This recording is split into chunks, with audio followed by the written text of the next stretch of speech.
Hi, everyone. Happy Thursday. Welcome to Atlanta and Company. I'm Cara Kneer in for Christine Pilara. I hope you're having a happy Thursday. If you're not, these next 30 minutes are going to get you there, I hope. That's what we aim to do each and every day. And we always start off the show with a little good, a little food for your soul, if you will. And today, it's a special treat for y'all. Special treat. I say that because I have small children. It's a delight. She's a delight. She's beautiful inside and out. I'm so happy to have her here on Atlanta and Company, the one, the only Cheryl Preheim. Hi, Cheryl. Good morning. It's so good to see you. I've missed you. I'm so happy to be on the show. I know. I've missed you, too, so much. I can't tell you. For those of you watching, I am blessed to see Cheryl for like 10, 15 minutes every morning when we're kind of exchanging shifts, and I so miss our chat. So it's great to have you on the show, and I know you're going to start the viewers off with some good stories, so let's get into it. All right, I've got to start off with a 7-year-old named Olivia Tyler, who was just so observant to see some needs around her and decided to do something about it. So she lives in a community in Metro Chicago where they have mandated masks, and she realized, what were the homeless supposed to do in that situation? She asked her mom, well, how are the homeless supposed to get masks, and how would they find them, and how would they afford to buy them? So this conversation with her mom really spurred her to do something about it. So she and her mom and dad ordered masks in bulk, and they asked people at their church, would you be willing to buy a mask for a couple of dollars, and every mask you buy will donate one to the homeless?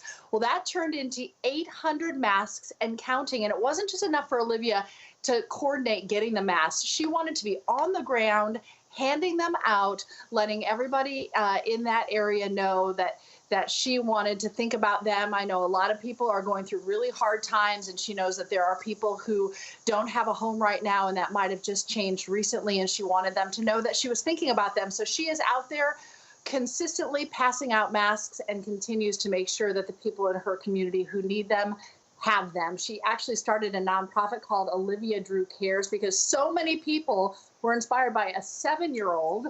This is a first grader who was willing to do something. So they said, we want to help you out. Now it's a full-blown nonprofit.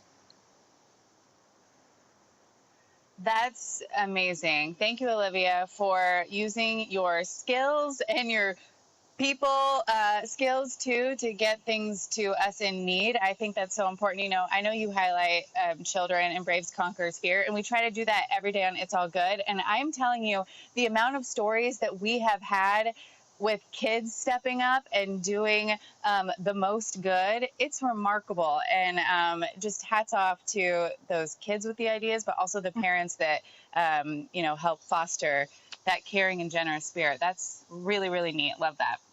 You know, we can learn so much from them, Cara, because they just see the world simply, and they see solutions, and they're not clouded by all these limits. And I'm not sure if that'll work. They just say, let's do this.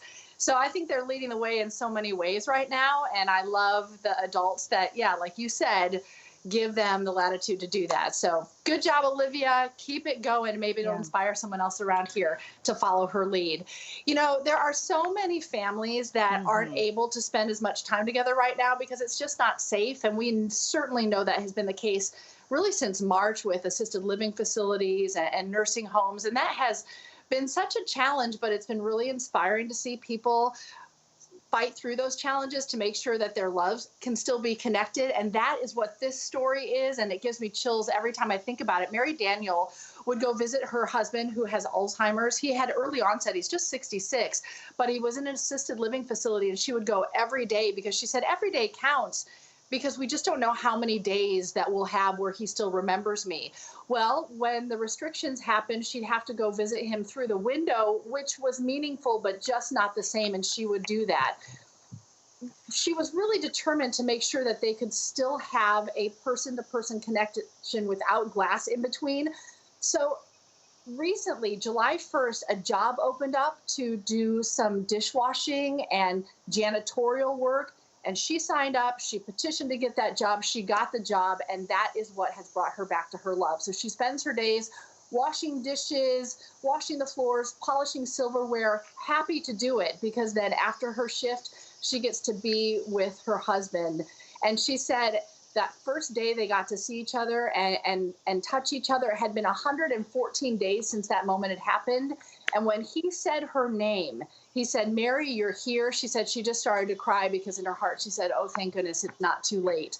We still can have some more of these moments. It's just such a beautiful, selfless act to say, whatever I have to do to make sure I'm with the man I love, I'm going to do that. Cheryl, I am speechless over here. That is the most beautiful thing I've ever heard. That's so sweet.